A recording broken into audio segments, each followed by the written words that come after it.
হঠাৎ করে তোমাদের দাদাভাই আজকে বাড়িতে নিয়ে আসলো খাসির মাংস।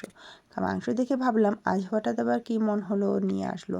এমনিতেই তো তোমাদের দাদাভাই খাসির মাংস খায় না। তারপর মনে পড়লো দিদি কয়েকদিন থেকেই বাড়ি যাবো যাবো করছিল, তো তোমাদের দাদাভাই ভাবলো যে বাড়ি যাওয়ার আগ দিয়ে একটু মাংস ভাত খাইয়ে দেবে। মাংসটাতে আজকে কিন্তু অনেকগুলো চর্বি নিয়ে এসেছে। সাধারণত তোমাদের দাদাভাই কিন্তু চর্বি নিয়ে আসে না, তো আজকে দেখছি বেশ কয়েকটাই চর্বি পিস এসেছে।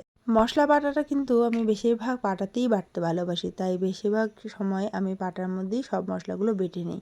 মিক্সার মেশিন ইউজ করি কিন্তু খুব একটা আমার পছন্দসই হয় না। তারপর আদা, রসুন, জিরা, ধনে গুঁড়ো আর তার সঙ্গে একটু হলুদ আর তার সঙ্গে তেল সব কিছু একসাথে মিক্সড করে লাস্টে পেঁয়াজ দিয়ে ভালোভাবে ম্যারিনেট করে নেবো মাংসটা। আমাদের আবার চিকেন মাটন হলে মাছ নয়তো ডিম না হলে হয় না, কারণ ওই যে বললাম আমি শুরুতেই তোমাদের দাদাভাই মাংস পছন্দ করে না। এদিকে দেখো কর্তামশাই বসে পড়েছে সকালে টিফিন করতে, রুটি আর তার সঙ্গে সবজি। ফ্রিজটা খুলতেই দেখতে পেলাম আগের দিনের কয়েক পিস মাছ ফ্রিজের মধ্যে রাখা ছিল, তো ভাবলাম ডিম না করে এই পিসকে ওটা মাছই তোমাদের দাদাভাইকে একটু করে দেবো। দেখছি অনেকগুলো পিস রয়েছে, এতগুলো তো খাবে না, এর মধ্যে 3 পিস করে দেবো। আবার মাংস খাওয়া একদমই মানা রয়েছে, তারপরেও আমরা ডিম আর মাছটা কিন্তু দেই খেতে।